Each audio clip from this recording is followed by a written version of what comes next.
Bonsoir à toutes et tous et bienvenue pour ce second webinaire d'Exabim en ce jeudi 25 juin. On espère que vous allez bien. Nous recevons ce soir Rémi Lannoy. Bonsoir Rémi. Bonsoir. Bonsoir. Bonsoir à tous. Bonsoir, bienvenue. Et merci. Olivier Selnik. Bonsoir Olivier. Bonsoir Sabrina. Bonsoir. Alors, la thématique de ce soir, c'est quelles compétences pour pratiquer le BIM et l'expérience du master spécialisé BIM. Alors, vous êtes chacun respectivement de l'école des ponts ParisTech et de l'ESTP. Si vous êtes prêts, je vais vous laisser la parole. Et je vais noter en parallèle les questions de nos participants que je vous poserai à la fin de la présentation. Parfait. Parfait. Merci Sabrina, merci Mohamed de l'organisation. Puis merci à tous ceux qui sont là et qui sont en train d'arriver, qui sont assez nombreux semble-t-il, de venir nous écouter, puis surtout discuter avec nous. Nous avons bien sûr prévu un speech introductif avec Rémi sur le thème que nous proposions, mais ce qui nous intéresse le plus, comme à chaque fois lorsque nous sommes en journée porte ouverte ou lorsque nous sommes ensemble dans les salles de Master BIM, c'est de discuter avec les personnes qui sont en face de nous. Donc, on aura la part belle à ces échanges. Effectivement, lorsque nous avons réfléchi il y a quelque temps à l'idée de faire un webinaire sur Exabim autour du Master BIM, on s'est dit on va simplement faire comme une journée porte ouverte, dire qui nous sommes et puis venez donc vous inscrire. On en parlera tout à l'heure de ça, mais ce qui nous intéressait, c'était surtout de partager une expérience que nous avons développée, pédagogique et professionnelle, comme nous le faisons depuis que le Master BIM existe, depuis la rentrée septembre 2014. Et le sujet qui nous paraissait opportun par rapport aux réflexions actuelles tournait autour des compétences. On dira un petit peu ce qu'est ou n'est pas selon nous le BIM et ce qui tourne autour, mais c'est quelles sont les compétences qui nous semblent nécessaires pour pratiquer le BIM, et c'est aussi les questions que nous posons aux personnes avec lesquelles nous faisons depuis quelque temps des entretiens en vue de la future promotion. Quelles sont les compétences qu'ils viennent chercher et que nous leur apportons dans le cadre spécifique de notre formation. Ok. Tu peux peut-être te présenter rapidement, Olivier. Oui, c'est vrai. Tout le monde ne te connaît pas.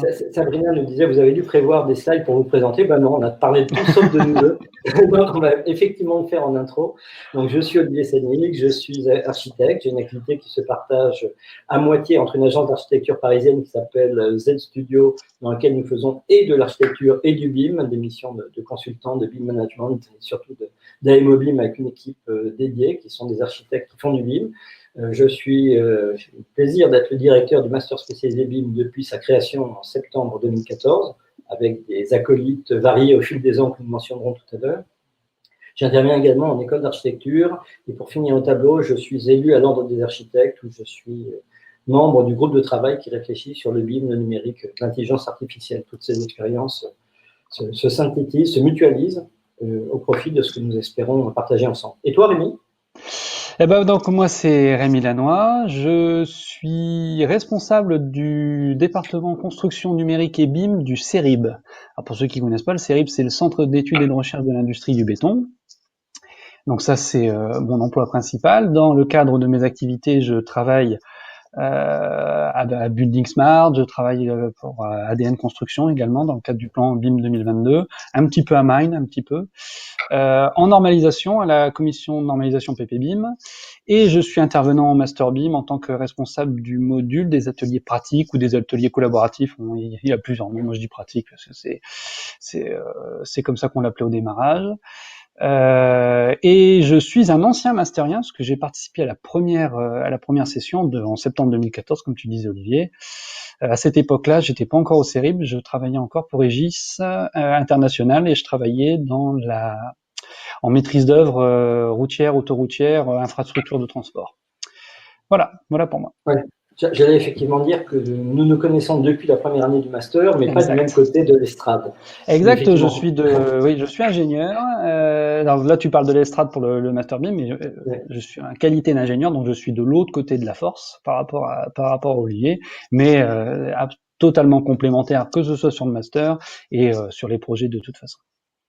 Voilà, d'une certaine façon, on reconstitue avec nos deux profils complémentaires. On n'oublie pas bien sûr les personnes qui sont en maîtrise d'ouvrage d'entreprise, mais au sein de la maîtrise d'œuvre, il y a évidemment en grande partie des architectes et des ingénieurs.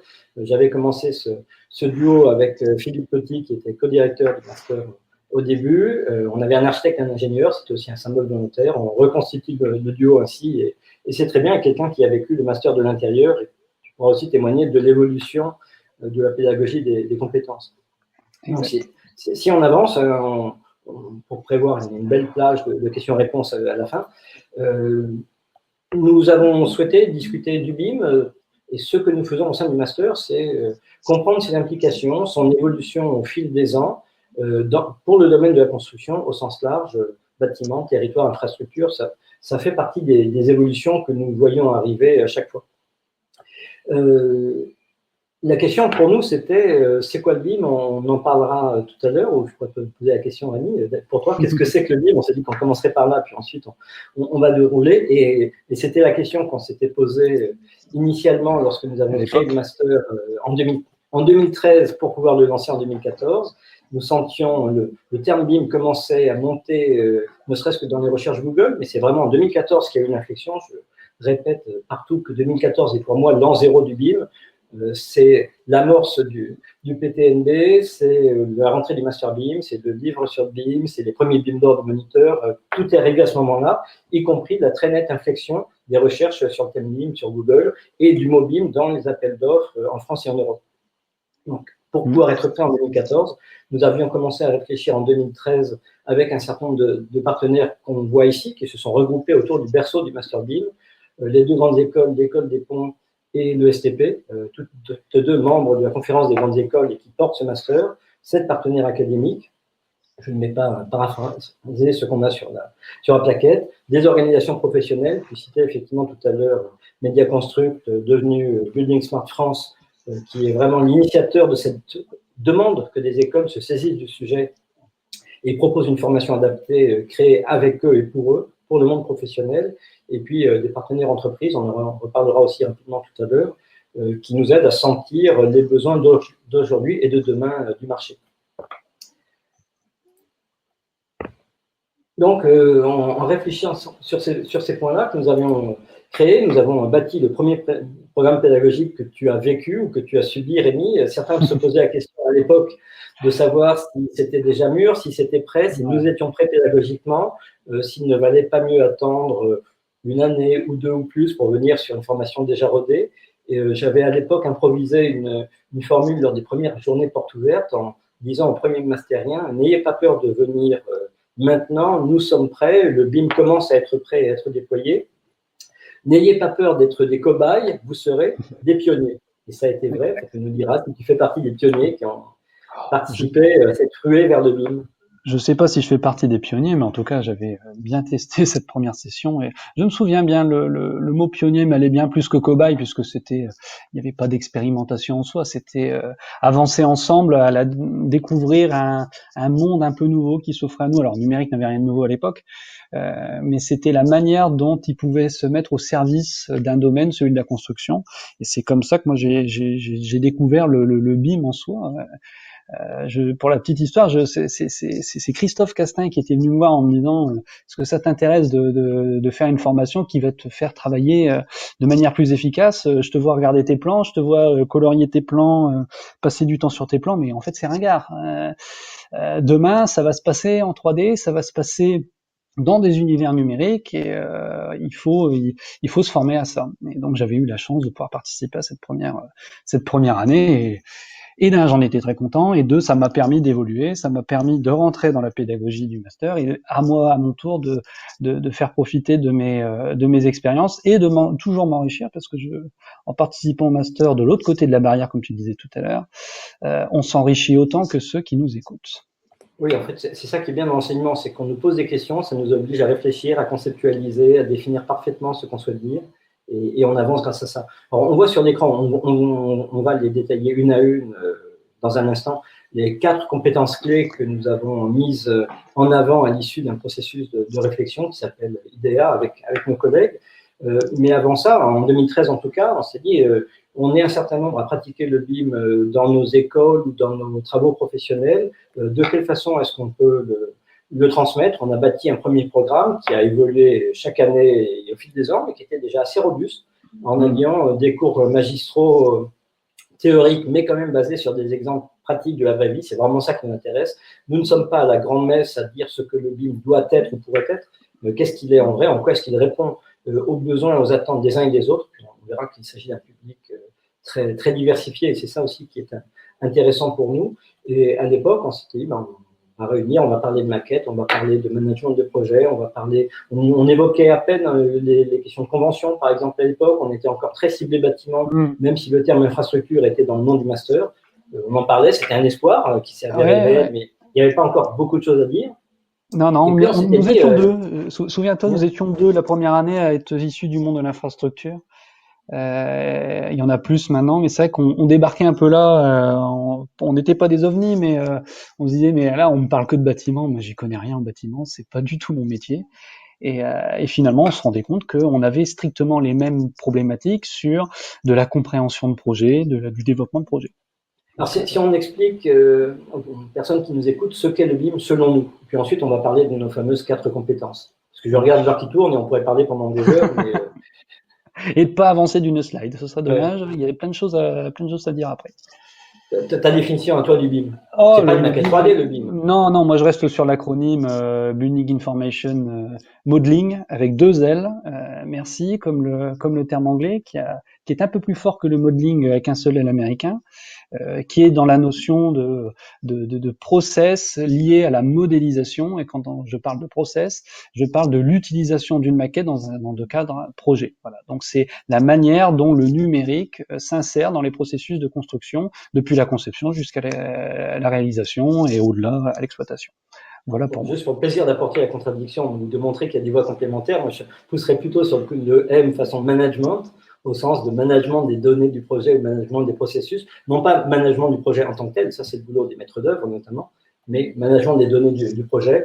On verra qu'aujourd'hui il y a des normes qui disent plus précisément ce qu'il en est, mais en tout cas ce qui est clair, c'est que BIM n'est pas synonyme, loin de là, de maquette numérique, aussi bien faite soit-elle. Donc ces fameuses 4 compétences clés, il y en a d'autres, mais quand on a cherché à définir vraiment ce qu'était pour nous le BIM, ce que devait être les enseignements du Master BIM, et sans faire quelque chose de trop touffu, on peut toujours réfléchir parfois sur certains termes, mais c'est conduire une stratégie BIM de projet, de l'opérationnel sur un projet de bâtiment d'infrastructure qui se construit ou qui se rénove, construire la stratégie BIM au sein d'une entreprise, que ce soit une fédération professionnelle, que ce soit un bureau d'études, que ce soit un maître d'ouvrage. On veut faire du BIM, qu'est-ce que ça veut dire avant même de faire du projet? Travailler en mode collaboratif, c'est peut-être ça le plus important pour moi en fait. Et puis exploiter l'information dans un contexte BIM, ces fameuses informations et données dont on parle régulièrement. Ce sont des compétences fondamentales et on peut dire qu'aujourd'hui, toute la formation professionnelle, de toute façon, s'organise en blocs de compétences et c'est ça qui compte, qu'est-ce qu'on transmet comme compétences et qu'est-ce qu'on sait faire en sortant de la salle qu'on ne savait pas faire avant et qui nous aide à progresser professionnellement. Je vois dans mes notes une des choses importantes qu'on redira tout au long de cette séance et du master. La question est moins de savoir comment on fait du BIM que pourquoi. Donc, une des questions de base aussi, c'est d'avoir posé les bonnes questions. Pourquoi est-ce qu'on vient au master? C'est les questions qu'on pose aux candidats. Pourquoi est-ce que vous voulez faire du BIM? C'est la question qu'on pose à nos interlocuteurs dans le monde professionnel. Et si on ne sait pas dire pourquoi on veut en faire, il ne faut pas en faire. Et en fonction des réponses qu'on donne au pourquoi, là, on peut trouver des bonnes façons de le pratiquer, de l'apprendre, de l'enseigner. Exactement. Alors, la stratégie BIM de projet, ça c'est toi qui vas nous décrire ça. La stratégie BIM de projet, la fameuse stratégie dont on parle au master, dont on entend beaucoup parler maintenant un peu partout, auprès des acteurs, auprès des maîtres d'ouvrage, auprès de l'ensemble de la profession. Bon, faut partir d'une chose assez concrète. Si on parle de BIM, c'est parce que derrière on parle d'un projet de construction, avant tout. C'est-à-dire que faire du BIM revient à travailler sur un projet de construction. Et ça paraît anodin. Néanmoins, ça peut s'oublier. Donc, qui dit BIM dit projet. Et le projet étant central, l'idée c'est d'aller explorer comment ce fameux BIM qu'on essaye de définir, qu'on essaye de comprendre, va influencer sur ce qu'on pratique habituellement, parce que depuis la nuit des temps on fait des projets de construction et sans le BIM ou sans l'informatique on a fait bien plein d'ouvrages et on savait bien construire. Il y en a encore beaucoup qui sont debout aujourd'hui. Donc cette stratégie de projet, pareil, attachons-nous 2 minutes au mot stratégie. Je sais qu'il peut paraître un peu fort, quelque part un peu On est là pour être fort. un peu démesuré même quelque part. On peut être dans la démesure quand on parle de stratégie, surtout quand à notre échelle, nous humains, employés dans une entreprise, travaillant pour un projet, on n'est pas tout seul. Hein. Si on prenait toute la stratégie pour nous, on deviendrait des super ingénieurs, des super architectes, mais ce n'est pas le cas. Donc la stratégie, un peu fort peut-être, néanmoins ce qui va nous intéresser, c'est de comprendre cette fameuse manière dont le numérique va influer sur les process existants de projet. Et comprendre ça, c'est déjà commencer à répondre à la fameuse question du pourquoi dont Olivier nous parlait à l'instant. Pourquoi je fais du BIM? Parce que je me mets au service du projet. Donc cette stratégie, elle nous sert à ça, mais pas que. On va un peu plus loin, on souhaite aller un peu plus loin, parce que la stratégie, c'est une chose, l'application de cette stratégie, c'en est une autre. C'est pour reprendre une allégorie militaire, vous avez les têtes, les très hauts gradés, les généraux qui pensent stratégie. Par contre, sans l'état-major, il n'y a aucune stratégie qui se met en place. Il y a un sujet de tactique. Et là, le sujet qu'on essaye de prôner, qu'on enseigne, qu'on tente d'enseigner en tout cas au Master BIM, c'est à la fois de comprendre une stratégie pour pouvoir appliquer une tactique et dire les objectifs sont les suivants, voilà la manière dont je vais essayer de les atteindre. Au travers de quoi? On a des outils, des méthodologies, je parlais de process tout à l'heure, on atteint des objectifs particuliers. Il est un peu fou de penser que grâce au BIM, on va résoudre tous les objectifs, on va atteindre tous les objectifs d'un projet, c'est pas vrai. On se place dans des démarches qu'on appelle structurées. Vous avez entendu parler d'usage, on parle beaucoup de cas d'usage du BIM. Un usage, ça se met en place, ça se décrit dans des protocoles, ça s'applique à une base de données. La base de données du projet, c'est la maquette numérique, au final. On parle bien de ça. On est dans un cadre où on se place dans une sorte d'ingénierie concurrente. Alors, le mot ingénierie concurrente peut parfois faire peur, ne s'applique pas à tous les projets. C'est Olivier qui a bipé, je suppose.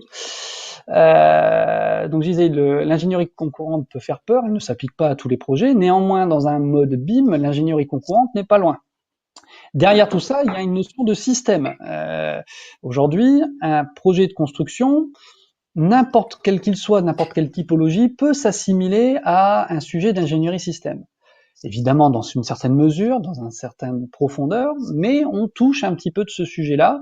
On touche à une certaine industrialisation, pas industrialisation dans le sens usine, j'entends bien, industrialisation des systèmes. Donc, on est dans ce sujet-là et on travaille en projet dans ce système-là.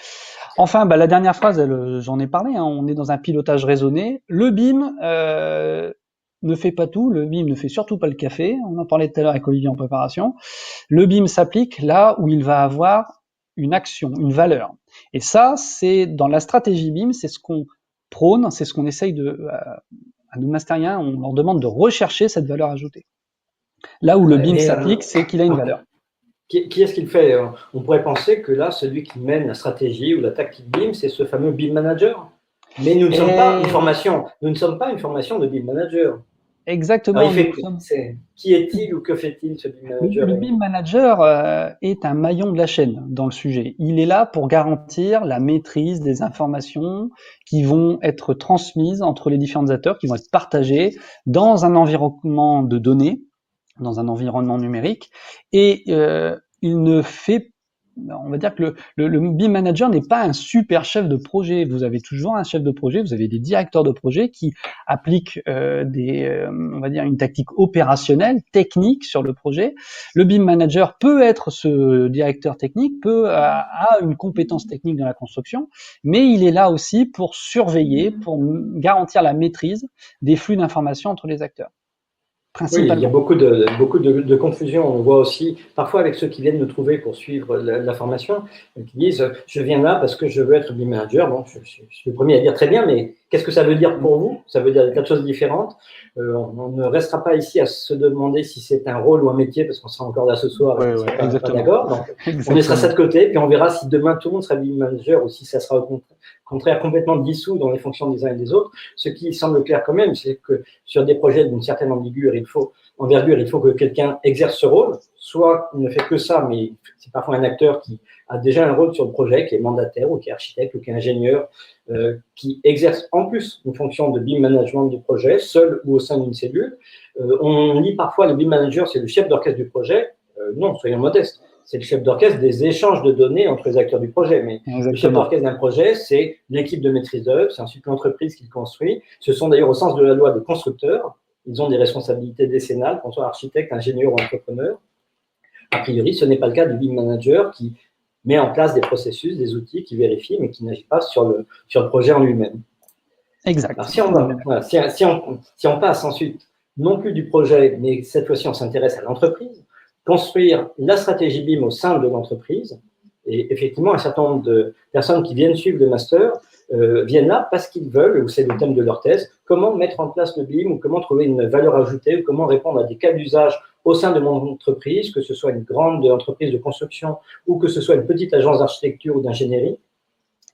Il faut comprendre l'entreprise, et puis là je parle aussi avec mon regard de consultant que j'exerce dans des missions d'AMO, comme le font d'ailleurs un certain nombre à la fois d'intervenants du master et puis de candidats, d'agir sur les deux niveaux, comprendre le contexte et la structure de son organisation si on est là pour ça, ou d'une entreprise qu'on est chargé de conseiller. Savoir comment déployer le BIM, quelles sont les attentes, quels sont les points forts ou les points faibles de l'entreprise. On ne va pas citer les matrices qu'on utilise et qu'on connaît en général. Comprendre ça, comprendre les mots-clés, comprendre les processus qui font que, sans même parler d'un projet et de technique, on va réussir à déployer d'une façon efficace le BIM d'un point de vue opérationnel, de le faire accepter par les différents acteurs. Et une chose qui paraît évidente aujourd'hui, c'est que si les dirigeants d'une entreprise, que ce soit le PDG d'une grosse boîte ou le patron d'une agence d'archi de 3 personnes, n'est pas influent et n'est pas concerné et ne donne pas le feu vert, ça ne marchera pas ou vraiment pas bien. Donc ça, c'est nécessaire.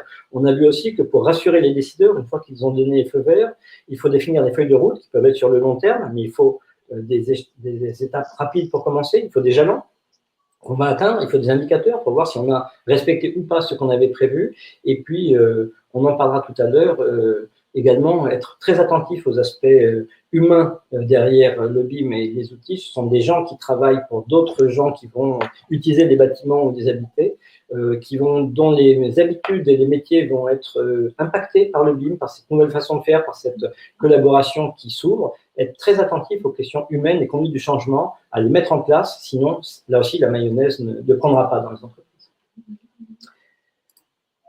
Si on regarde maintenant… Olivier, vas-y, il est intéressant. On en avait parlé tout à l'heure, on s'était dit quand même tous les deux qu'on s'interrogerait sur le sujet. Vrai, on est bien d'accord que le BIM manager n'est pas le seul garant de cette stratégie BIM dans son entreprise. Rassure-nous. Oui, alors c'est vrai qu'on peut penser qu'un certain nombre d'acteurs au sein d'une entreprise ont à la fois un rôle structurel sur l'entreprise, de dire comment et pourquoi on va faire du BIM dans cette boîte-là, avec tels outils, telle méthode, telle personne, telle formation, et en même temps conduire les projets opérationnels dont on a besoin de s'occuper. On peut penser que quand on fait ces deux rôles, on n'a pas le même nom. Si on s'occupe d'un projet, on est BIM manager, peut-être. Si on développe la stratégie BIM, on ne l'est pas. C'est ce qu'affirmait très clairement notre ami Jean-Paul Tréhin lors d'un webinaire il y a un mois ou deux, en disant on n'est pas, un BIM manager n'a pas comme rôle de définir la stratégie. Et c'est vrai aussi. À plus forte raison si on est chez des maîtres d'ouvrage. Pour nous, il n'y a pas de BIM manager chez un maître d'ouvrage. BIM manager, c'est une fonction qui s'exerce au sein du monde des constructeurs, la maîtrise d'œuvre comme les entreprises de construction, chez un maître d'ouvrage, et nous en avons de plus en plus au sein du master, peut-être un quart dans les dernières promos, maître d'ouvrage au sens large, des gens qui s'occupent de lancer la construction d'un bâtiment ou de l'exploiter ensuite.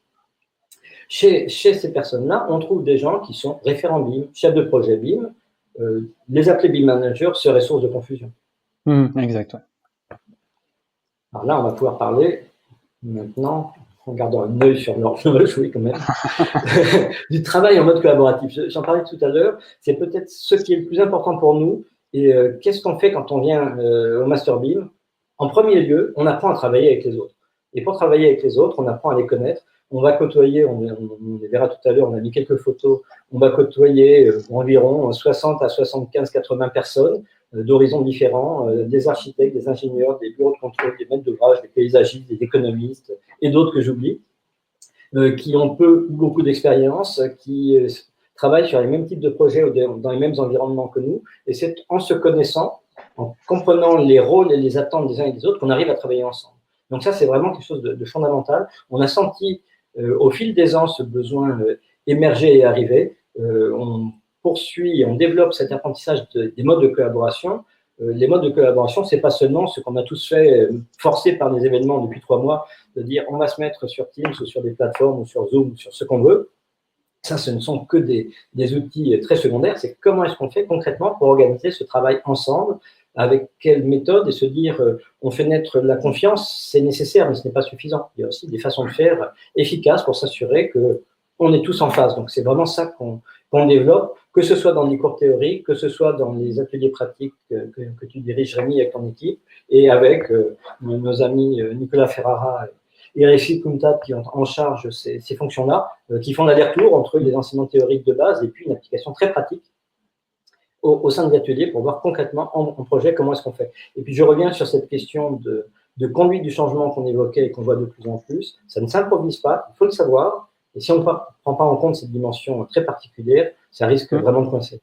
Et ça, on n'avait pas vu au tout début. Donc ça fait aussi partie de la montée en puissance de nos propres apprentissages, de voir que la première année, vous étiez 36, ça se passait assez bien. La seconde année, on avait le double de candidats, on en avait 72 ou 75. Et dès qu'il y avait un petit pépin, ça dégénérait. Il a fallu que nous mettions en place des outils internes de suivi, d'écoute, de conduite du changement.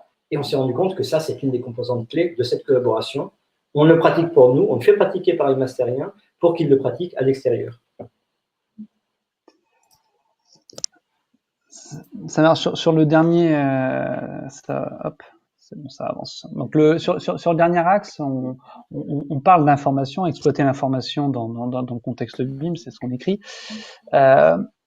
De manière générale, quand on essaye de parler BIM et qu'on veut faire bien, en rigolant, on dit mais le BIM le plus important du BIM, de l'acronyme, tout à l'heure je parlais de l'acronyme, c'est le fameux I qui est en plein milieu, qui est essentiel, que tout le monde oublie. Certes. Sauf que le I information, bien souvent on sait dire ce que c'est, on sait citer le petit mot qu'il y a derrière, mais derrière il n'y a plus rien. Qu'est-ce que c'est que cette information? De quoi on parle réellement? Tout à l'heure on disait on met en exergue le modeling, modèle, on parle de la 3D, la maquette, le BIM ça n'est pas que la maquette 3D. Une maquette 3D composée d'objets.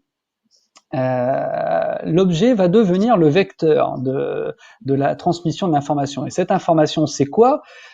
Finalement, ça n'est que ce qu'on appelle de la sémantique métier. J'ai un métier, je suis ingénieur, je dois passer ma connaissance dans le projet via ces outils, via ces objets. Olivier fait pareil en étant architecte, un économiste le fait pour son propre compte, et ainsi de suite. Et ces fameux objets, les objets BIM dont on parle, vont être au centre de son. Alors aujourd'hui, au centre de l'enseignement, cette notion commence à émerger un petit peu. C'était le cas dans d'autres promos, mais on commençait à en parler. Là, on va en parler de plus en plus. Ces objets BIM sont avant tout des containers. C'est ce que j'ai écrit sur la slide, des containers géométriques, et l'information qui est derrière, qui est portée, est dite sémantique. Donc la géométrie, la sémantique. Et au-delà de ça, donc l'objet BIM, lui, est ce vecteur du partage de l'information. Quand Olivier nous expliquait, on travaille, on va dire, on enseigne de la manière dont collaborer dans un projet. Le vecteur de cette collaboration dans un environnement numérique, ça reste l'objet.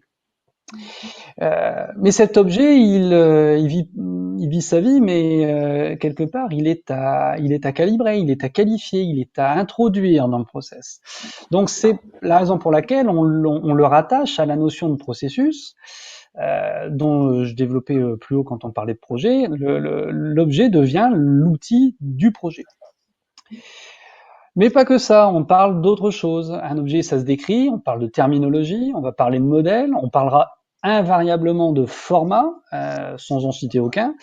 Il y a des formats natifs, il y a des formats interopérables. Comment l'objet vit sa vie entre les différents formats, c'est ce qu'on essaye d'explorer, que ce soit dans les AP, mais que ce soit également dans des cours magistraux.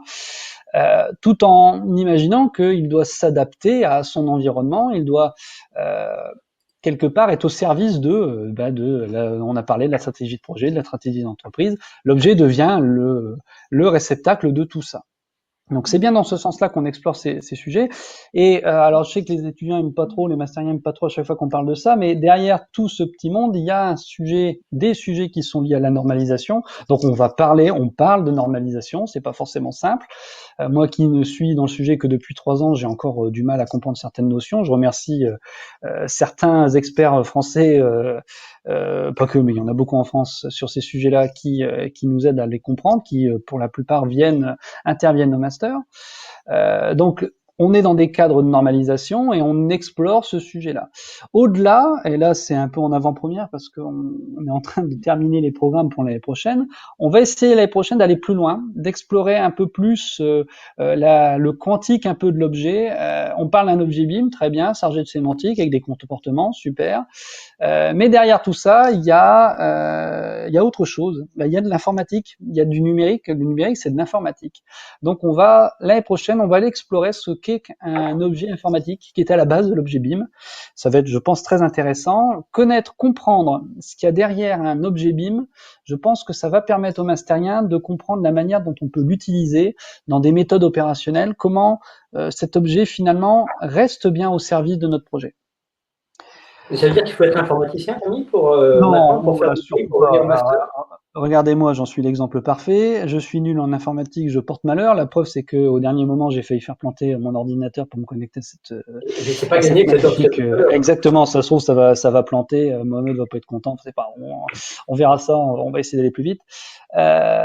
Donc non, il faut surtout pas être informaticien. J'en suis la preuve vivante. Par contre, aujourd'hui, ne nous cachons pas derrière notre petit doigt, on est dans un monde numérique où il y a de la technologie informatique qui émerge. On nous parle beaucoup de big data, d'IoT, de smart system, de smart city, de tout ce qu'on veut.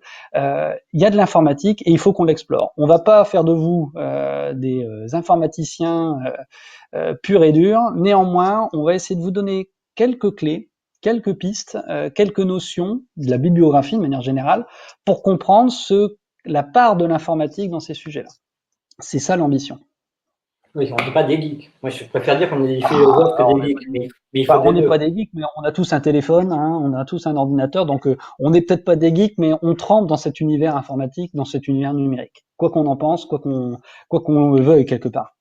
Ouais. Et puis, alors là, on a parlé des 4 compétences principales qui font le master. Je voyais aussi, on peut faire un clin d'œil. Bon, on en sort.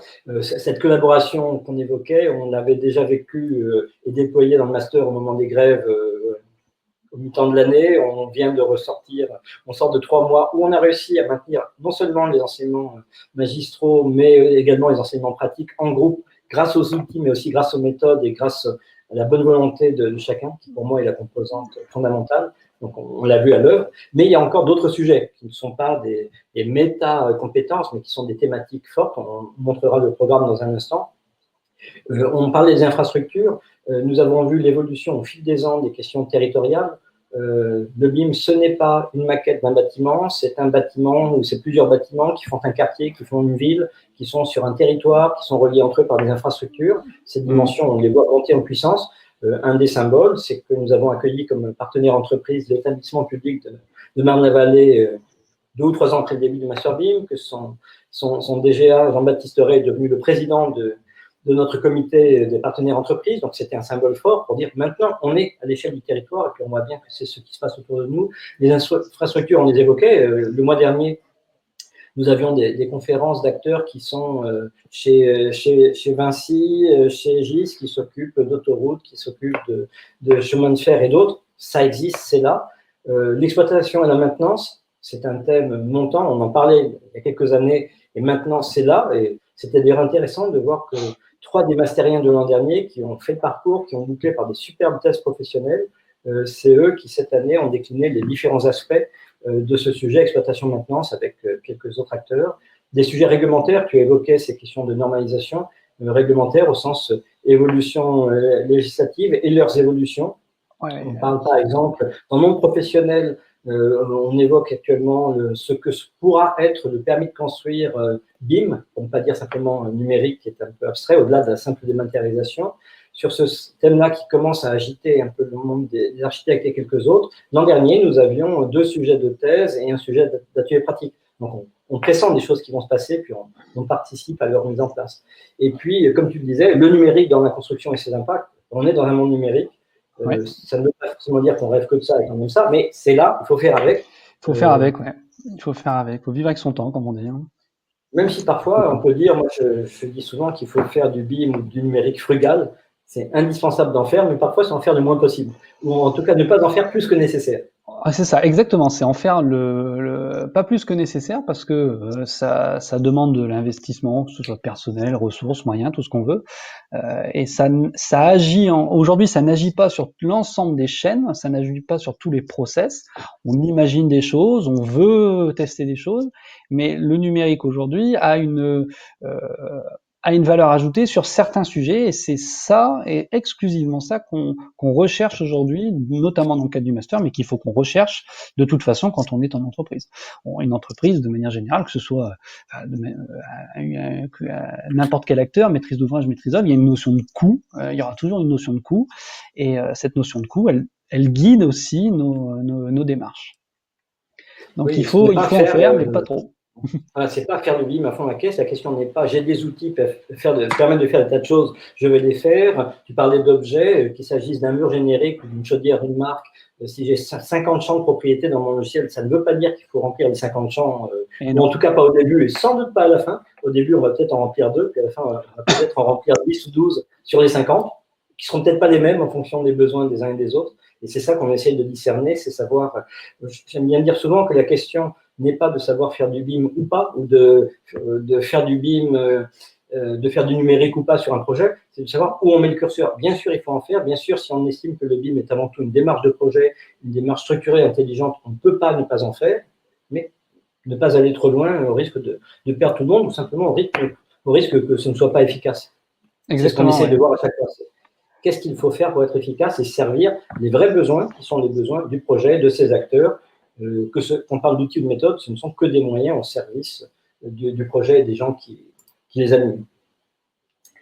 Alors, tout ça, c'est des questions un peu génériques. On a quand même dit ce que nous faisons ici au sein du master année après année, dans quelle mesure ça évolue par rapport à d'autres types de formations qui peuvent exister.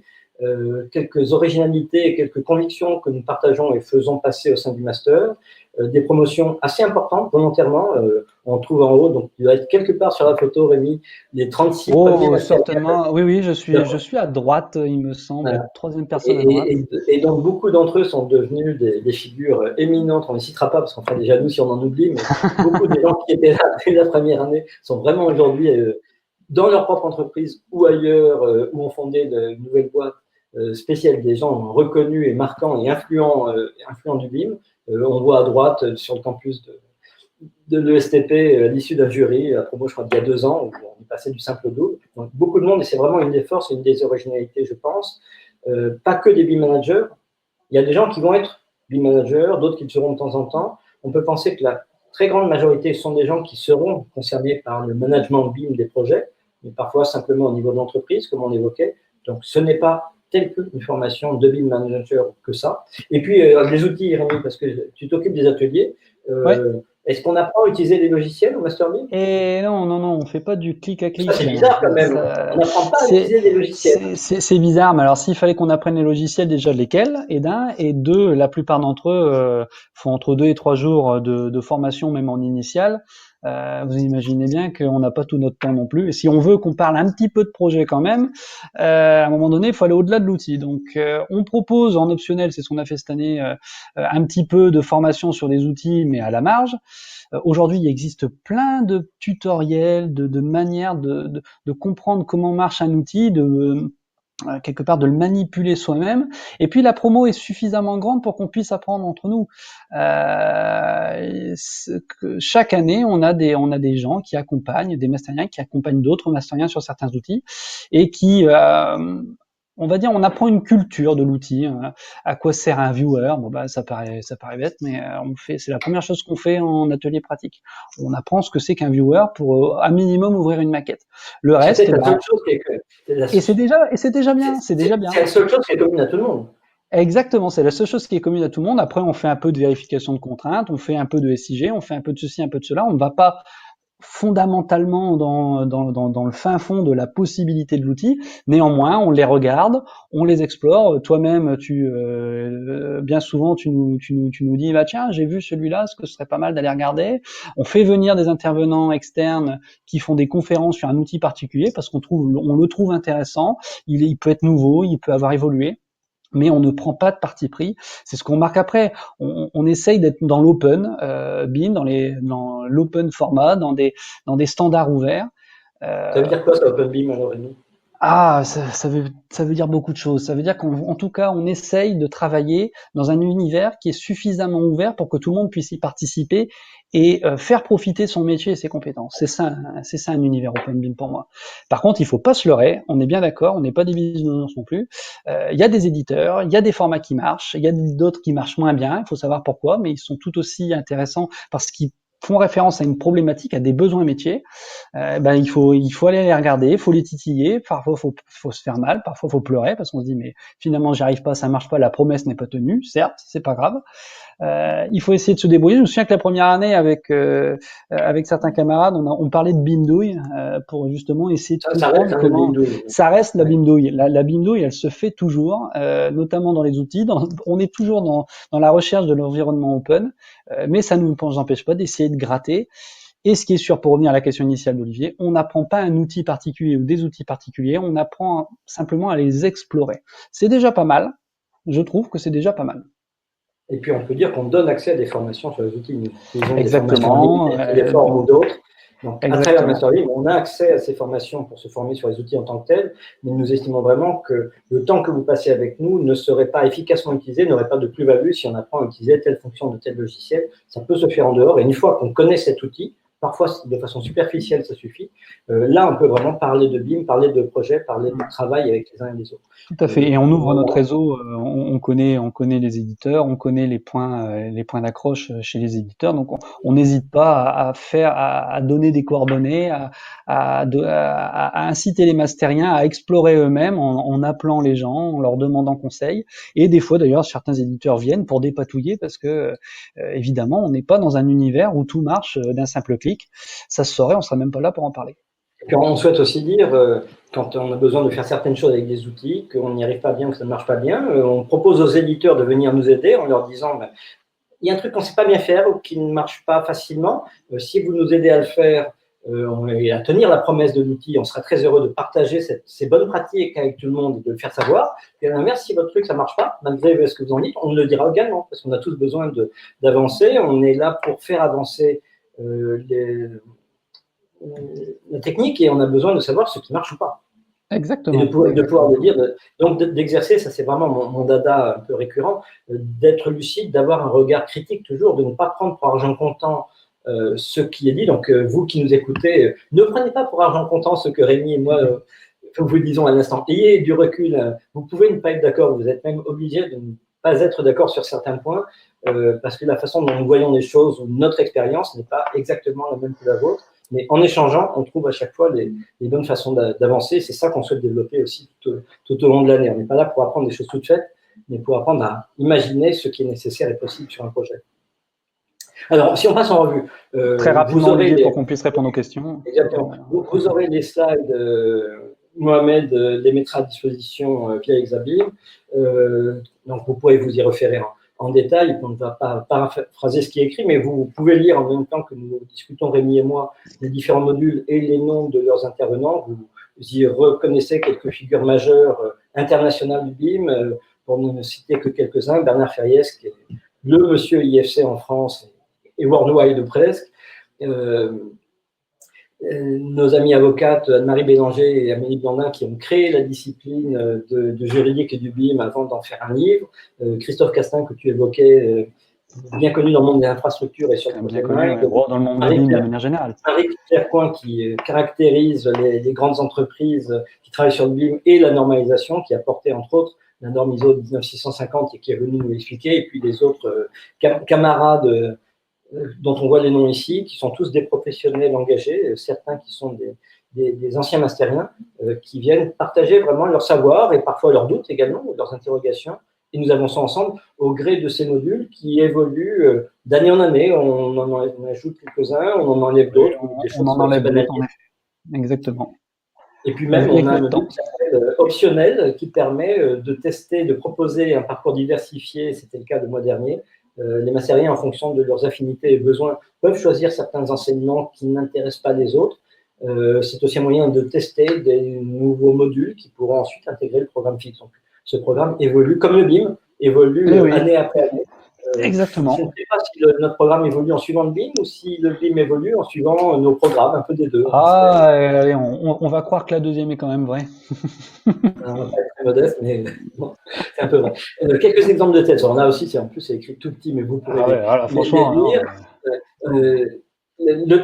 Un master spécialisé se termine par une thèse professionnelle qui est un travail de compréhension d'un sujet, de mise en place d'une problématique, de rédaction d'un document qui fait environ 70 pages, qui est présenté devant un jury, dont on dit à tout le monde, la thèse professionnelle, ce n'est pas un pensum qu'il faut écrire le soir en pleurant et qu'on va jeter à la poubelle dès qu'on est passé devant le jury. C'est une réflexion sur une thématique qui vous intéresse, qui vous concerne. Je dis souvent que ça sera votre meilleure carte de visite de professionnel du BIM une fois accompli sur les problématiques. Il s'agit de creuser un sujet qui vous concerne, qui est novateur, qui n'a pas encore de référence. C'est pas un état des lieux, c'est pas d'écrire des processus simplement, c'est se poser des questions.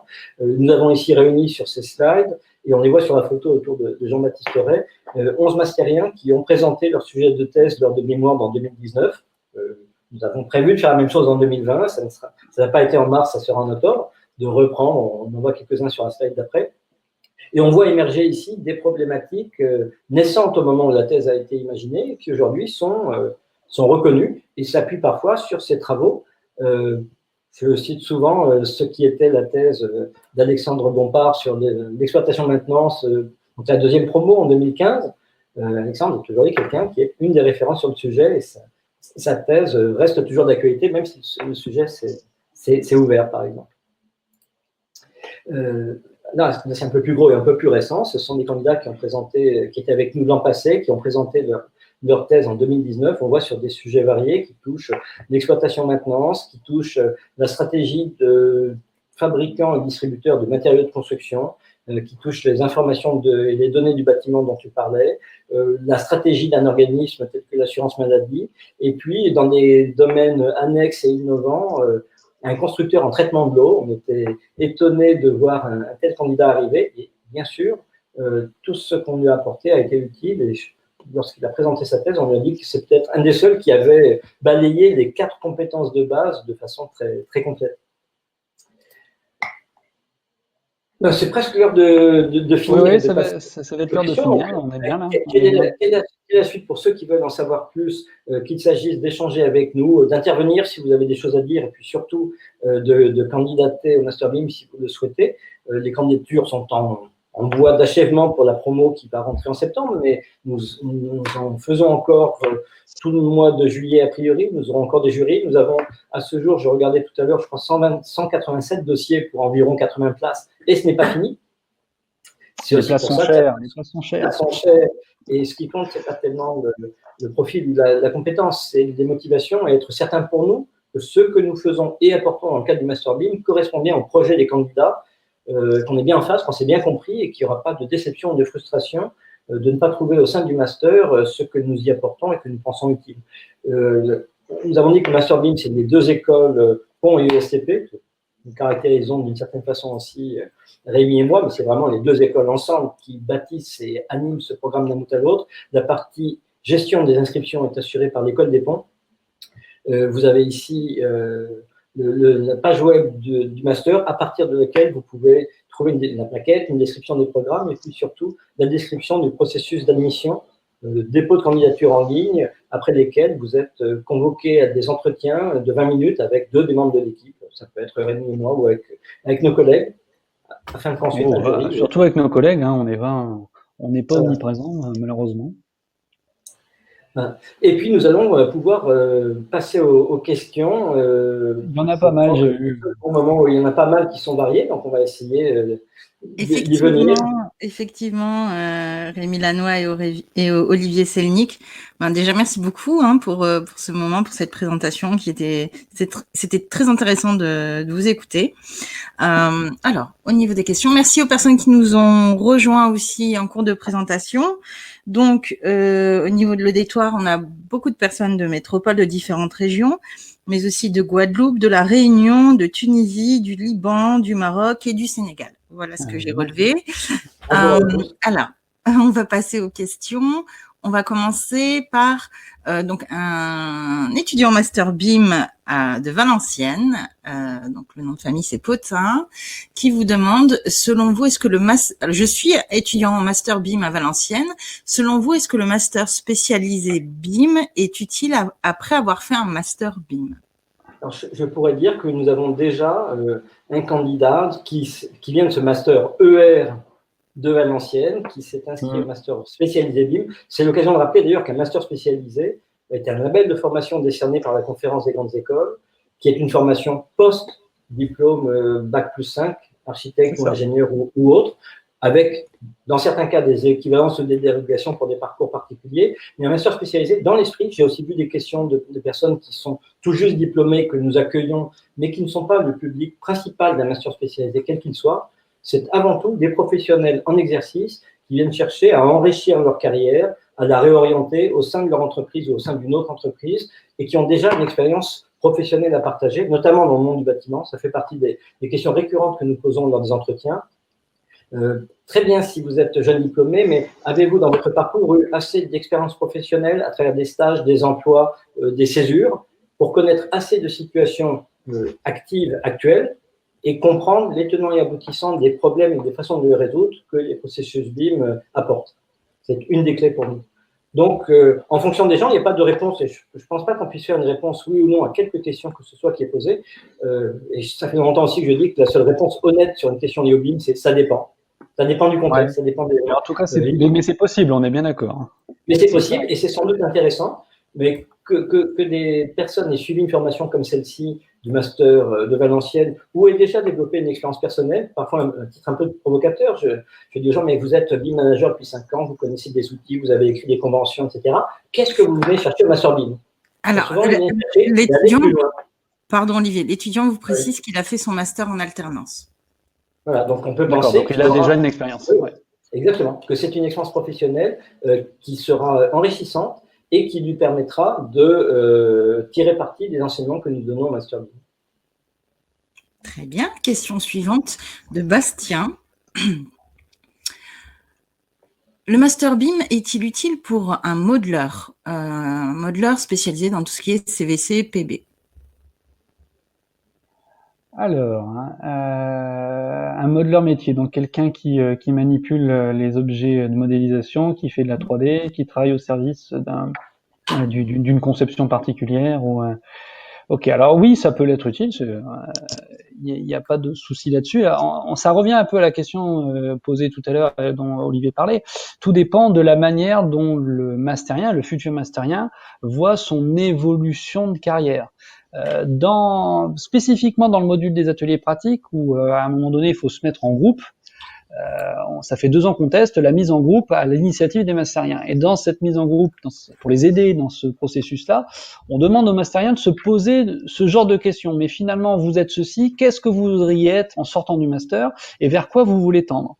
Et la réponse, elle est multiple, elle est absolument pas singulière, elle dépend de la personne, elle est propre à la personne, elle est personnelle. Donc là, la question qui est posée par Bastien, et Bastien pourrait se la poser lui-même. Le master est utile certainement dans un cas particulier où il souhaite faire évoluer sa carrière, faire évoluer ses compétences vers des sujets qui sont liés à tout ce qu'on vient de raconter depuis le début. Olivier, on peut penser que oui, bien sûr, je partage mon point de vue. Ce qu'on peut dire, c'est que si le but du jeu, c'est d'apprendre à faire son métier d'ingénieur CVC ou d'architecte en travaillant désormais avec des outils de maquette numérique, le master est sans doute surdimensionné dans ce qu'il apporte et surtout dans dans la durée. Le Mm. master, c'est 400 heures de formation, c'est 1 semaine par mois pendant 1 an. On n'a peut-être pas besoin de tout ça. Si, à l'inverse, au-delà de simplement modéliser des fluides ou un bâtiment, on a besoin de connaître les dimensions, d'être sensible aux dimensions juridiques, aux échanges avec d'autres acteurs, de se retrouver à participer ou donner un avis sur une convention ou à l'écrire, d'œuvrer dans le management de projet, oui, dans ces cas-là, on peut penser que les enseignements du master seront utiles à un tel profil. Mais c'est typiquement ce qu'on cherche à voir pendant nos entretiens. Pendant les entretiens, ouais. Dans des échanges pré-entretien, est-ce que c'est pertinent ou pas? Bien. Alors, on va passer à la question suivante. J'en ai noté d'autres qui sont arrivés entre-temps. Ouais. Alors, en fait, c'est une question qu'on retrouve chez plusieurs participants qui sont à l'étranger. Et d'ailleurs, dans la liste des pays, oui, on m'a fait la remarque, j'ai oublié de préciser Algérie, mais il faut le mettre dans le chat pour que je sache d'où sont originaires les participants. Donc, on a par exemple Miss Moody qui dit « Je suis ingénieur en poste au Maroc. Le master est en temps partiel. Pour un étranger accepté au master, est-il facile de trouver une entreprise pour l'alternance ?» Déjà, le fait de commencer les recherches à distance. Ben, c'est pas facile, mais pourtant il faut le faire. Du moins, ce n'est pas évident, un peu forcément maintenant, mais c'est une condition sine qua non. Un master spécialisé est une formation qui. Alors, on parle d'alternance, il faut bien voir qu'il s'agit d'un rythme d'alternance. Nous ne sommes pas une formation en apprentissage. Certains candidats peuvent venir dans le cadre de contrats de professionnalisation, auquel cas il y a un lien contractuel entre l'entreprise d'accueil et l'école, mais la plupart d'entre eux sont des professionnels en exercice, salariés d'une entreprise ou leur propre patron, qui viennent de leur initiative parfois, ou envoyés par entreprise, comme c'était ton cas, Rémi, il y a quelques années.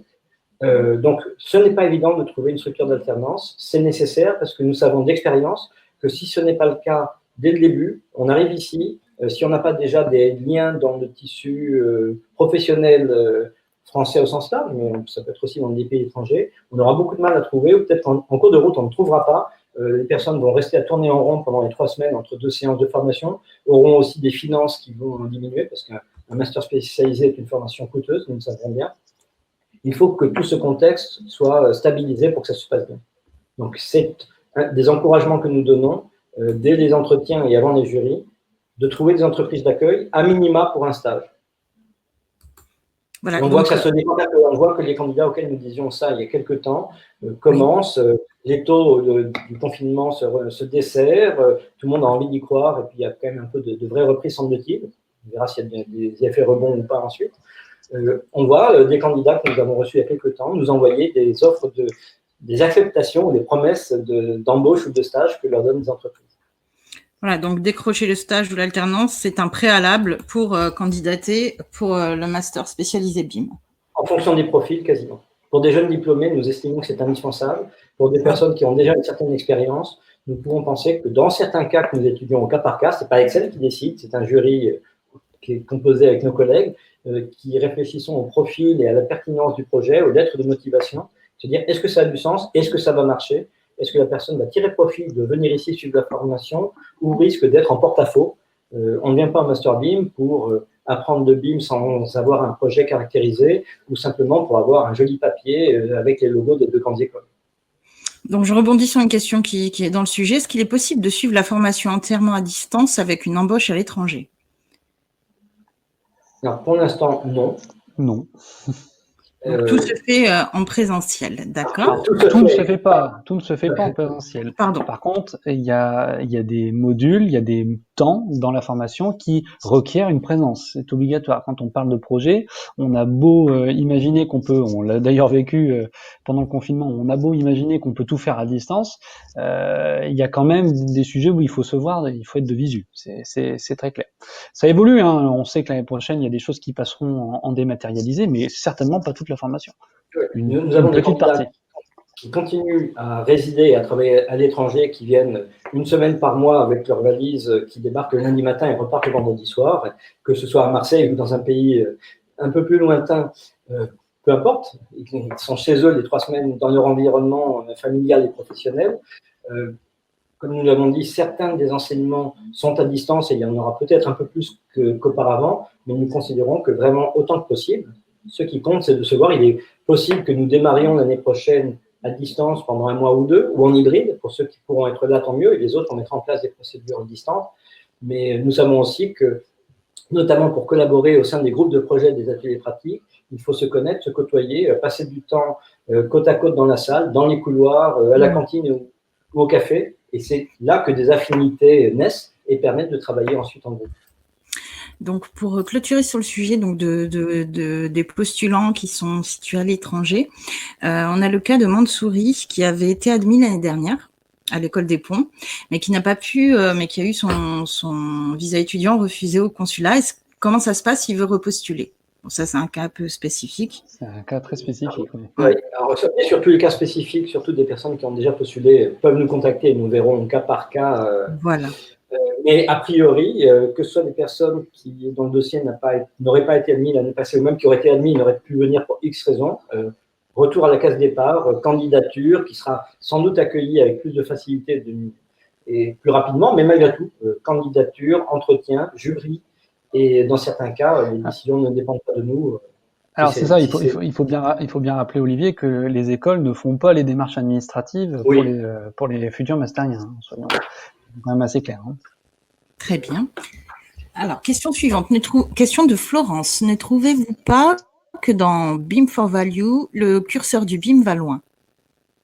Alors, c'est des questions récurrentes. Tous les architectes, tous nos confrères ne sont pas d'accord sur le sujet. Moi, j'ai participé au nom de l'Ordre des architectes à la mise au point de ce référentiel.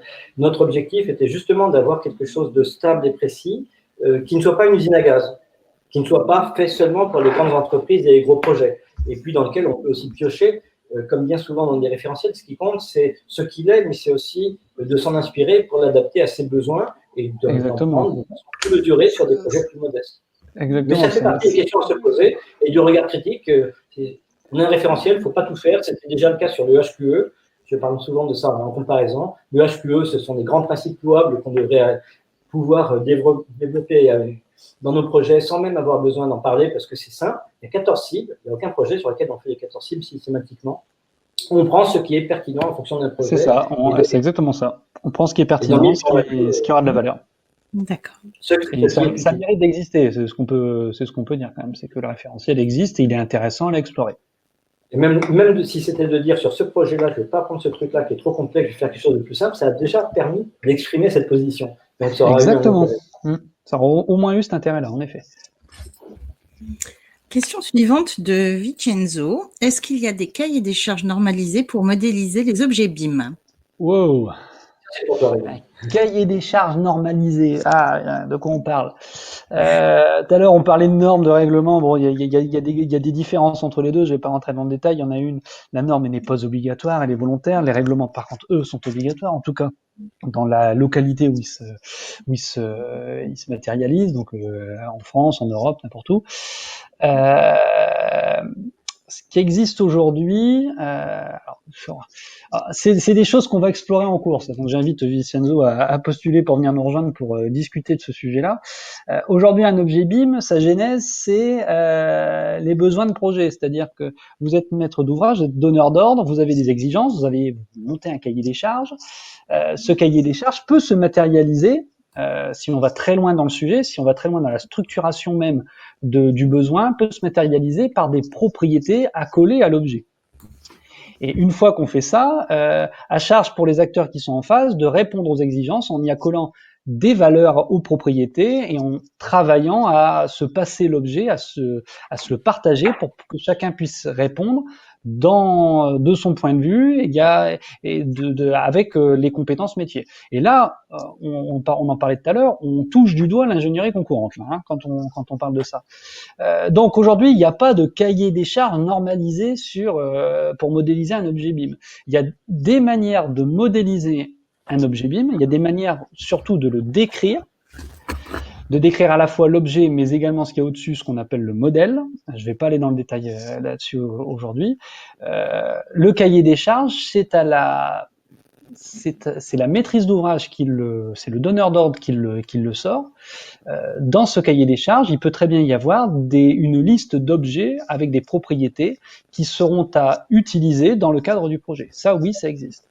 Il n'y a rien de normalisé là pour le coup. Hein. Ce qui est normalisé, par contre, c'est la manière dont on peut travailler. On a parlé tout à l'heure de 19150, c'est une norme qui sert justement à utiliser, alors pas forcément que l'objet, on parle pas de l'objet dans la 19150, mais les processus qui servent à utiliser l'information, à se partager l'information dans le cadre d'un projet. Il y a des normes qui sont liées à l'utilisation de l'objet ou à la modélisation de l'objet, à la capture de la sémantique portée par l'objet, là je vais trop loin, dans des dictionnaires de propriété, on en parlera aussi au master, on en parle au master, mais voilà, il y a un cahier des charges normalisé, ça n'existe pas. Et ce qu'on peut dire, c'est que c'est un sujet qui est récurrent et qui se développe de plus en plus. On évoquait tout à l'heure la thèse de Julien Bajolet de Saint-Gobain. Nous avons cette année 2 personnes qui sont chez Soprema et régulièrement d'autres personnes qui travaillent chez des industriels du bâtiment qui, bien sûr, se posent ces questions. Comment faire des objets, dans quel but, avec quels moyens, avec quels outils, sous quelle forme, avec quelle propriété. Nous avons également régulièrement des personnes qui sont ou vont ensuite chez des éditeurs d'objets tels que BIM & Co ou BIM Object. Donc, ces questions-là sont récurrentes et d'une certaine façon, sans qu'il y ait un cahier des charges type, ces bonnes pratiques apparaissent, entre autres, grâce aux échanges dans la salle avec nos intervenants et entre eux. Qu'est-ce qu'il est pertinent de faire et on a créé ces éléments d'information. Surtout que ce sujet-là, il est émergent, donc on commence à peine à comprendre à quoi ça sert. Donc le master est là aussi dans son domaine d'exploration. On est dans l'exploratoire sur ces sujets et c'est très intéressant. Bien. Merci pour vos explications. Question suivante. Pensez-vous qu'il y a une... Quel est le titre de qualification obtenu à l'issue de cette formation BIM? Question posée par Ahmad.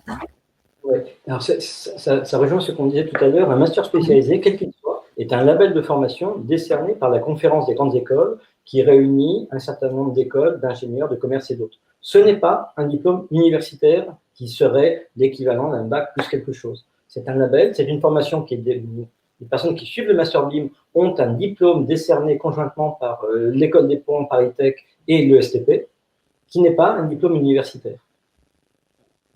C'est peut-être un peu compliqué, mais c'est la réalité. Non, mais c'est ça, c'est la réalité. Moi, je suis rentré au master en étant ingénieur, j'en suis sorti en étant ingénieur, ça n'a pas changé. Par contre, j'ai eu cette qualification liée au master, à la labellisation qu'il pouvait porter. Et si vous l'avez bien compris, on ne sort pas du master en disant je suis BIM manager. On peut, mais ça n'est pas forcément vrai pour tout le monde. Très bien. Pensez-vous qu'il y a une convergence entre le BIM et le PLM en termes de gestion de données? Question de Basila. C'est des rapprochements qu'on voit de la même façon qu'à l'échelle du territoire, on parle pas forcément de convergence, mais d'imbrication entre SIG et BIM. En exploitation maintenance, on parle de plus en plus de PLL. Ce sont des questions qui sont régulièrement débattues. Je me garderai de donner une conclusion immédiate. On peut se dire qu'il y a de la continuité et il y a des passerelles, c'est très clair. Et d'une certaine façon, cette question pourrait être un thème de thèse ou un thème de cours. De quelle façon est-ce que cette convergence existe ou pourra exister et dans quel but et par quel processus? Exactement. Est-ce qu'il est possible, question de Patrice, est-ce qu'il est possible de consulter les thèses de vos étudiants et si oui, à quel endroit? Elles sont en partie, c'est un des points sur lesquels nous n'arrivons pas à avancer aussi vite que nous le voudrions.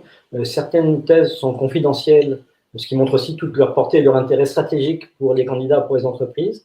Celles qui ne le sont pas sont accessibles via le site web de l'École des Ponts. Nous travaillons actuellement à les rendre plus visibles parce qu'effectivement, nous cherchons autant que possible à ce que toute cette réflexion et ce savoir alimentent la communauté professionnelle au sens large autant que possible. Bien. Je vais revenir, je vais concentrer plusieurs questions en une seule. Est-ce que vous pourriez, Rémi, Olivier, faire un petit rappel sur le type de profil qui peuvent postuler pour le master spécialisé BIM? Est-ce que si on n'a jamais fait de BIM, on peut candidater à ce master? Et est-ce que, par exemple, lorsqu'on est spécialisé dans tout ce qui est connaissance en data management de données SIG et qu'on souhaite se spécialiser dans la gestion des données BIM SIG, est-ce que ce type de profil, par exemple, peut accéder au master spécialisé BIM? On peut sans doute faire une réponse très courte en disant oui, tout le monde potentiellement peut venir. Après, on cherche la pertinence, une réponse très longue en détaillant tous les profils. Mais dans les deux exemples donnés ici, oui, ça a du sens en fonction des projets des professionnels de ces personnes et s'ils savent dire pourquoi est-ce qu'ils souhaitent s'intéresser au BIM ou venir en master et qu'on nous comprenions pourquoi et que nous puissions évaluer que ce pourquoi correspond bien aux enseignements que nous apportons. Voilà, donc c'est en fonction du projet professionnel Et on peut très bien rentrer dans ce master sans ayant fait de BIM au préalable. Encore une fois, moi j'en suis un parfait exemple. Oui, qui n'ont pas fait de BIM, qui n'ont même pas à traiter de plans ou de maquettes ou de bâtiments, mais qui ont d'autres besoins. On a à la marge des gens qui sont dans le monde de la communication, à la marge des gens qui sont dans le monde de la finance ou du développement ou de l'informatique pure et dure. Nous sommes très vigilants pour être certains que ça a du sens, mais en se disant, ça serait intéressant pour eux, ça serait intéressant également pour les autres mastériens d'avoir des gens comme ça autour d'eux. Donc, profil par profil, ça peut avoir du sens, ça ne veut pas dire que ça en a systématiquement, et c'est ce que nous cherchons à déterminer lors des entretiens, vraiment dans l'intérêt des candidats et dans l'intérêt aussi croisé de la promotion, s'assurer que c'est pertinent. Question de Ajouji. Est-ce que vous pouvez nous préciser quelles sont les compétences attendues par un recruteur vis-à-vis d'un alternant en master spécialisé BIM? Il va surtout s'attacher comme nous au projet qui est porté par la personne qui est en face de lui. Les compétences, il peut y avoir des compétences en modélisation, il peut y avoir des compétences en suivi, en pilotage d'opération, en informatique, on en parlait tout à l'heure. Ce qui va intéresser le recruteur, c'est de dire, mais vous voulez faire le master BIM avec moi, mais pourquoi? Quel est l'intérêt pour moi? Quelle valeur ça va avoir pour mon développement d'entreprise?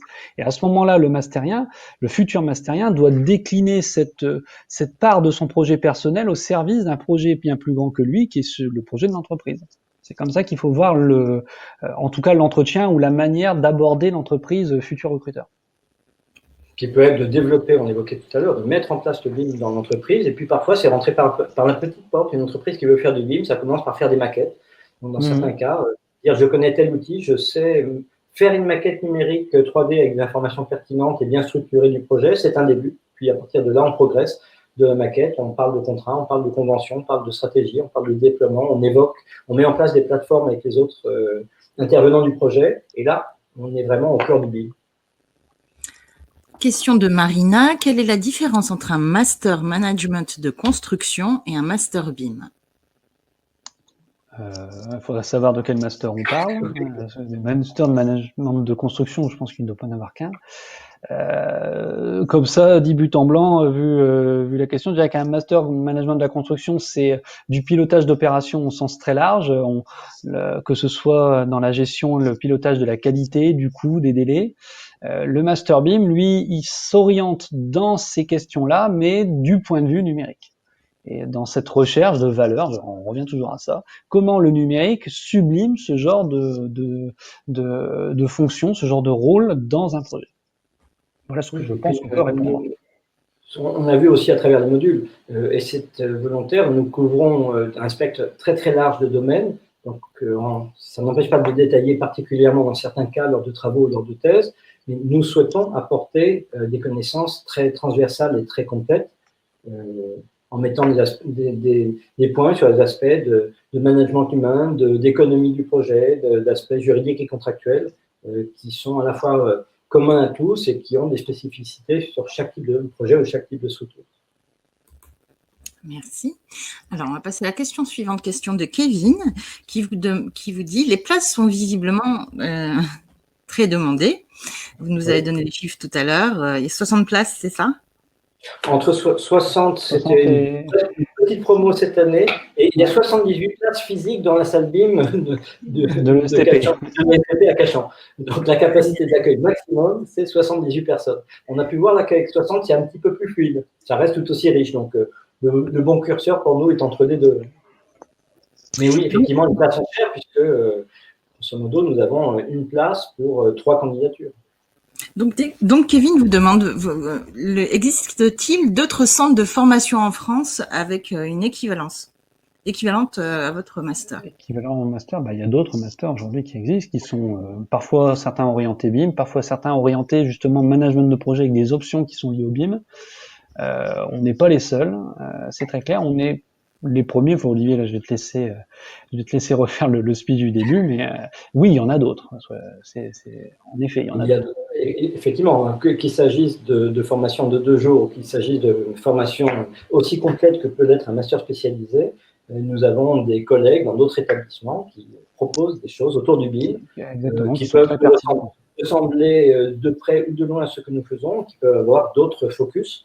et qui existe. Donc, à chacun, comme dans toute offre de formation ou de façon plus large, il commence à y avoir un choix. Ce qui est important, c'est de ne pas se tromper. C'est de ne pas aller chercher quelque chose qui s'appelle BIM et qui, en fait, ne l'est pas.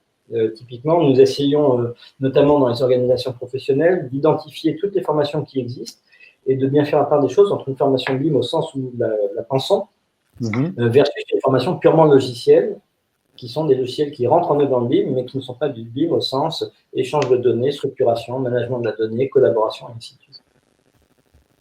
Très bien. Je vais vous poser la dernière question. Donc, les participants, si vous avez encore des questions à poser, c'est le moment.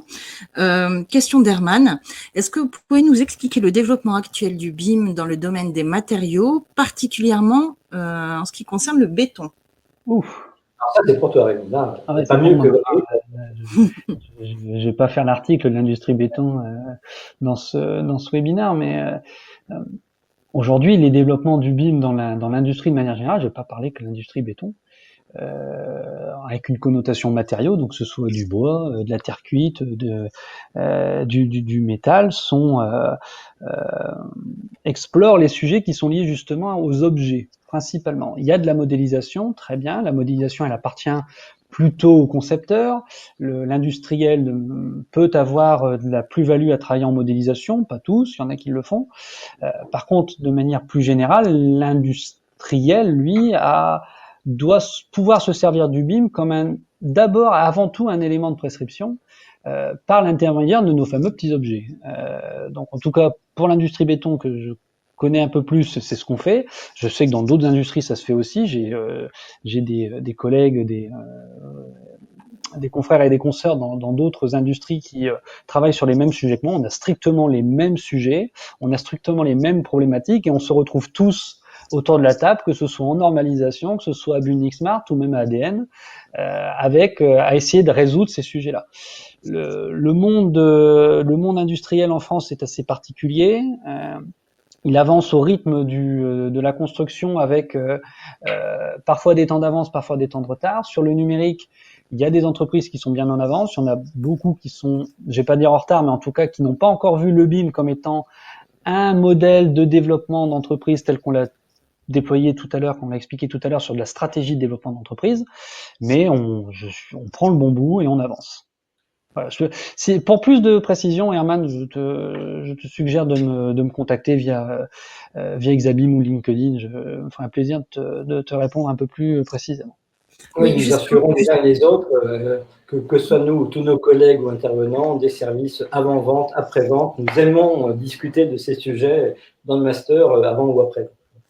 Oui, juste, on reprécisera les coordonnées sur lesquelles les participants peuvent vous contacter pour le cas par cas des sujets et des questions plus personnelles. Une nouvelle question de Monsieur Potin, notre étudiant à Valenciennes. Proposez-vous des modules concernant l'utilisation des objets connectés, réalité virtuelle, scanner 3D? C'est ce qu'on va commencer à explorer à partir de l'année prochaine. On sait très bien qu'aujourd'hui, quand on nous parle de l'IoT, l'Internet des objets, objet, il y a cette notion d'objet, donc objet, BIM, objet, on doit pas être très loin. Donc il y a des liens, on peut en imaginer plein. Moi, je travaille avec des gens qui aujourd'hui inventent des usages qui sont liés à l'utilisation d'objets BIM dans des cadres particuliers. Il y a des besoins qui sont avérés, il y a des besoins qui ne sont pas encore pourvus. Donc l'année prochaine, on va explorer ce sujet-là. Oui. On va pas forcément aller très très loin dans la démarche parce que l'IoT en soi, il y a même des masters qui ne font que ça. Mais on va aller regarder un peu les passerelles et voir comment justement passer d'un objet BIM dans une maquette de conception, exploitation et puis après vers des objets connectés. Oui, l'IoT a été évoqué de façon concrète par des intervenants de Vinci Facilities il y a 2 semaines lors du module exploitation-maintenance.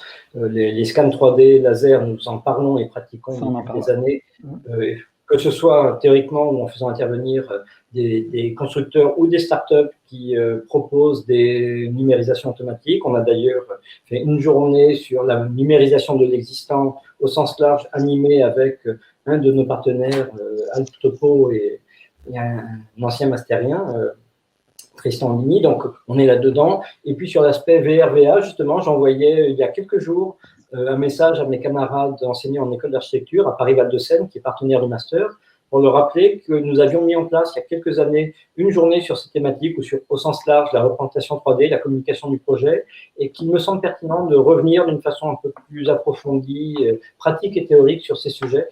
Ça fait partie d'un module que j'aimerais bien remonter. Je rebondis aussi en te prenant un peu ton rôle, Sabrina, sur une question que je vois d'Abdou Kadré qui nous dit qu'il est au Sénégal. Alors, question large sur. Oui, c'est une question que j'ai. Pardon. Allez-y. Est-ce qu'il ne faudrait pas que la direction du master, en collaboration avec ses entreprises partenaires, demande de prendre en stage des candidats?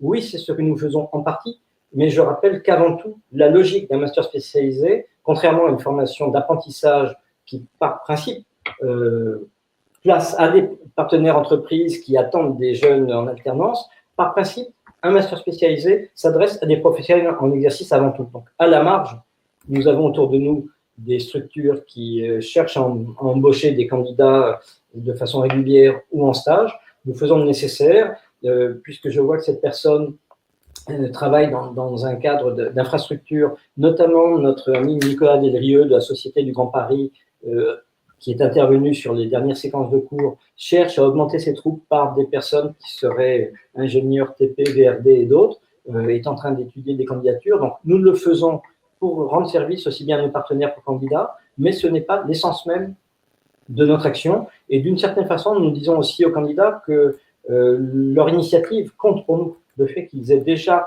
des réseaux, qu'ils sachent à quelle porte aller frapper, fait partie de la dynamique qu'il faut avoir, selon nous, pour faire du BIM. Nous donnons un coup de pouce, mais qui va venir en complément de leur propre démarche.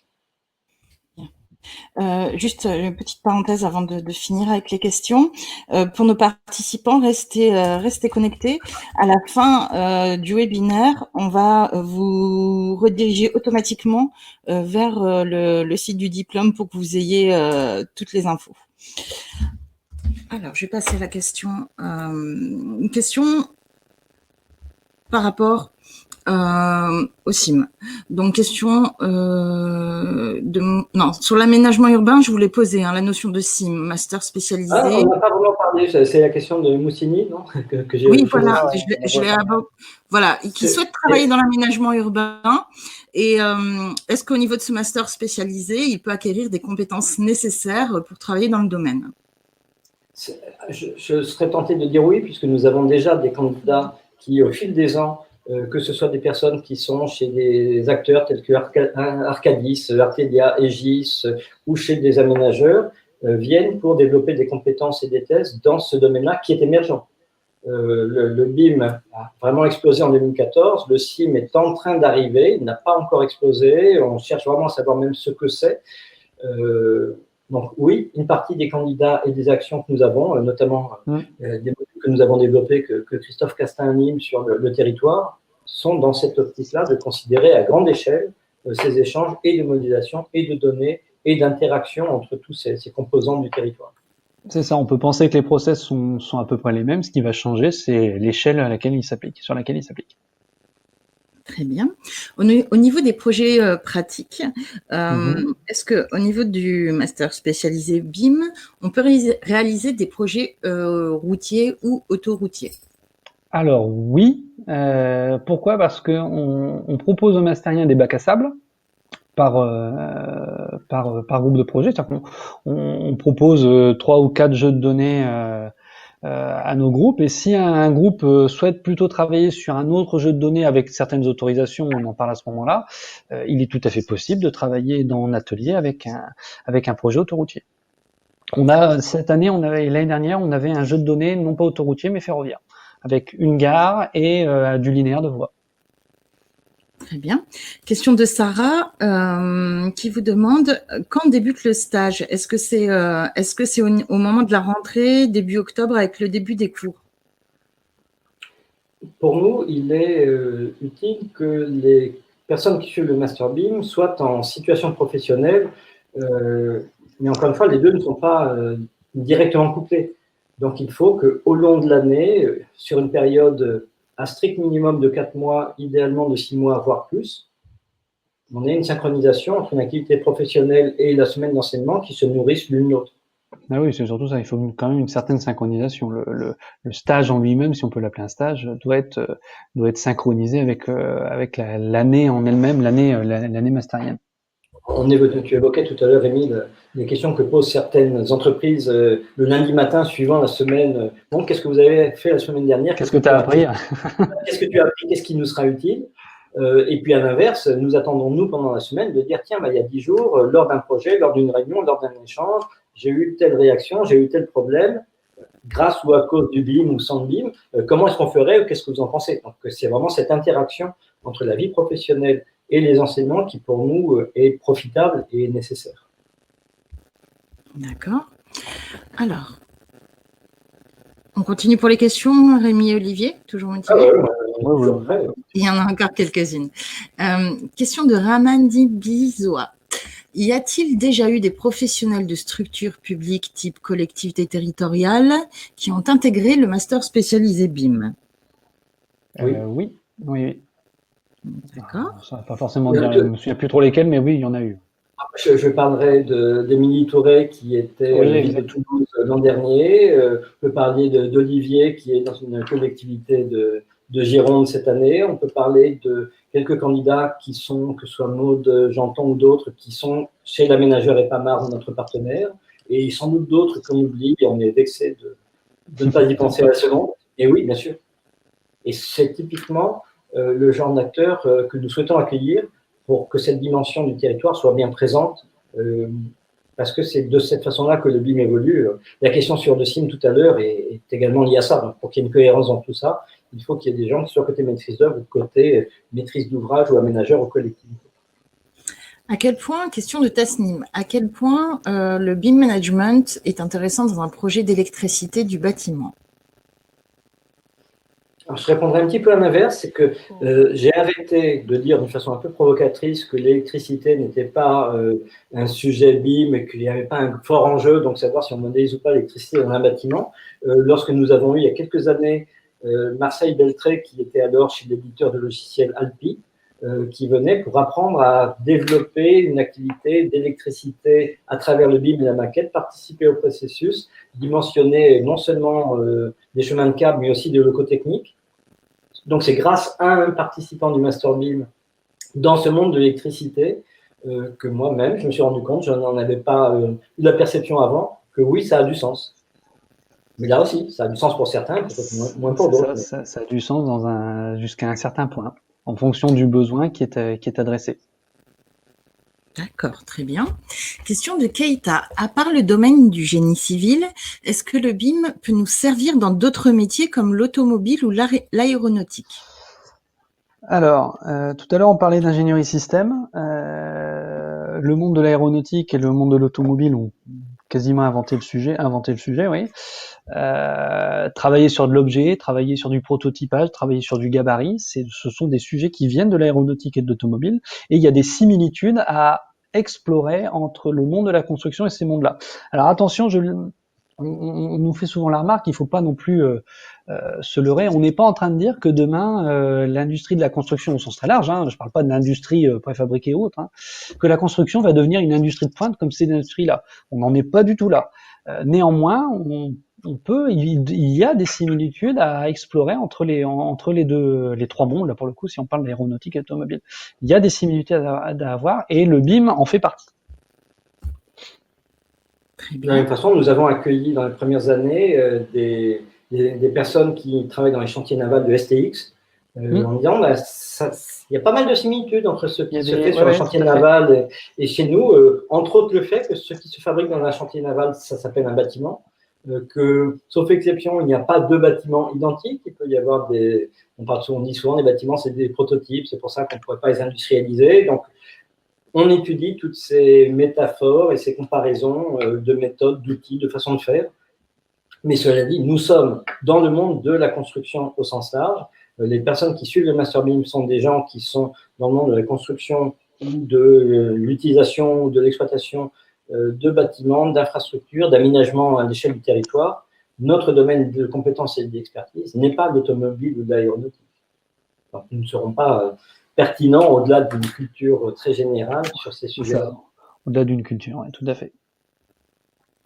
Merci à vous, Rémi Lannoy et Olivier Selnick. Donc, je vois qu'il y a eu d'autres questions encore par rapport au statut des étudiants étrangers, de la rémunération, etc. Donc ça, je vous invite, on va vous mettre à la fin du webinaire directement, on va vous rediriger vers le site du diplôme, sur lequel vous aurez toutes les coordonnées du service scolaire pour poser toutes vos questions par rapport à votre situation particulière. J'ai de nouveau eu la question, on l'avait évoqué, sur la formation à distance, donc c'est en présentiel, mais vous avez aussi des modules à distance.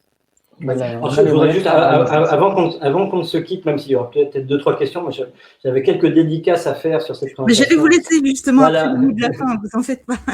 Bon, alors je te laisse, Sabrina, je ferai mes dédicaces ensuite.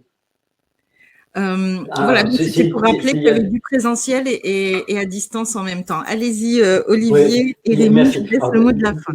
Déjà, remercier Mohamed Ketab et l'équipe d'Examine, dont toi, Sabrina, d'avoir organisé, diffusé, animé, plus tard relayé ce séminaire. Nous sommes très heureux d'être là avec vous. On peut dire que l'association MSBIM Alumni, montée par des anciens du master, est abritée dans vos pages sur Examine, de façon à faire prospérer la communauté. Nous cherchons à la réunir au sens très large. J'ai une pensée pour notre ami Jacques Grandjean, qui était le directeur du pôle des masters spécialisés, qui a porté sur les fonds, accouché le Master BIM il y a quelques années et qui intervient toujours dans sa spécialité de la collaboration et des ateliers de co-développement. Je citais Philippe Petit, avec qui j'ai co-dirigé le master à ses débuts. On ne peut pas ne pas parler de Céline Bois, ma copilote indispensable, qui est là en permanence et grâce à laquelle tout tourne correctement. Et puis, une dédicace particulière à notre amie Hilda Maitino, qui nous a accompagnés depuis le début, qui prend sa retraite dans quelques jours, fin juin. Donc, merci d'avoir été là, Hilda, et bonne route pour la suite. Et puis, sans oublier Frédéric Juncker, qui est la responsable communication de l'École des Ponts, qui a été à l'initiative de cet événement. Puis après, tous nos collègues qui travaillent avec nous au quotidien et font que ce Master BIM existe doivent être remerciés, mais la liste serait longue. Et puis, tous les candidats qui nous ont fait confiance depuis le début et avec lesquels nous entretenons des liens réguliers. C'est vraiment une de nos volontés de dire ça ne s'arrête pas, la formation ne s'arrête pas fin juillet après les jurys, elle ne s'arrête pas non plus une fois qu'on a passé sa thèse. Nous cherchons à développer cette communauté qui est au fil des ans riche de plusieurs centaines de personnes très actives qu'on voit dans tous les endroits où le BIM se développe, et c'est vraiment quelque chose qu'on cherche à faire. C'est ça qui nous intéresse aussi, de garder des contacts et de voir comment les choses évoluent et de revenir parmi nous, parfois à titre d'enseignant, d'intervenant, ou parfois simplement pour témoigner d'une expérience et d'une évolution par rapport à ce qu'ils ont connu il y a quelques années. Puis certains, ils restent comme Rémi, sont prisonniers. Ouais, ça, on est prisonniers. On veut pas nous laisser partir, si tu veux que je te dise. Alors, mais on a utilisé plusieurs fois le mot de culture. Si on devait dire quelque chose aussi pour caractériser, ou quelqu'un disait quelles sont les compétences nécessaires, même si ça peut paraître un peu trivial, quelle est la compétence ou la valeur nécessaire pour faire du BIM? C'est pas une maîtrise technique. Je dirais c'est un état d'esprit de vouloir partager, échanger, travailler de façon ouverte. Et peut-être la compétence la plus importante, c'est la bonne volonté. Avec de la bonne volonté, on arrive à concilier tous les problèmes et à avancer, alors que si on reste arc-bouté sur un problème ou sur une position de principe, on n'avancera pas. C'est ça. Donc, ce qu'on essaie vraiment de développer, c'est cette culture commune, cette façon de voir les choses, ouverte, pragmatique, bienveillante, n'ayons pas peur de mots qui peuvent sembler un peu naïfs, d'être à l'écoute et de travailler ensemble. Nous sommes tous dans des rôles différents, parfois qui ne sont pas antagonistes, mais chacun à sa place, dans tous ces acteurs que nous avons cités. Il faut qu'on arrive à travailler ensemble, chacun en ayant conscience de qui il est, de ce qu'il apporte, de sa plus-value, de ses différences par rapport aux autres. Nous avons des objectifs communs qui sont les projets, mais différents, chacun d'entre nous. Il faut arriver à les concilier. C'est ce qu'on essaye de faire et d'apprendre à faire ensemble. Il faut qu'on soit tous acteurs du master, c'est ce qu'on dit dès le démarrage. Ça se fait avec les enseignants, mais ça se fait pas sans les masteriens. Donc, c'est pour ça que les profils, les motivations, les projets professionnels sont très importants. On ne vient pas au Master BIM pour apprendre le BIM, point, parce qu'on ne sait pas ce que ça veut dire. On apprend, on vient là parce qu'on a un projet, des besoins, des attentes professionnelles et nous cherchons ensemble à voir si ça cadre avec les enseignements tels que nous les organisons, ou parfois ça nous donne des bonnes idées de dire « Ah tiens, oui, ça on pourrait creuser, ça il y a plusieurs personnes, on pourrait faire un module, on pourrait faire une expérience, on pourrait faire un atelier pratique, on pourrait faire un groupe d'ateliers dédié au sujet, il y a un truc à faire. » Et puis, on sait aussi aller chercher des instances nationales ou internationales si besoin est.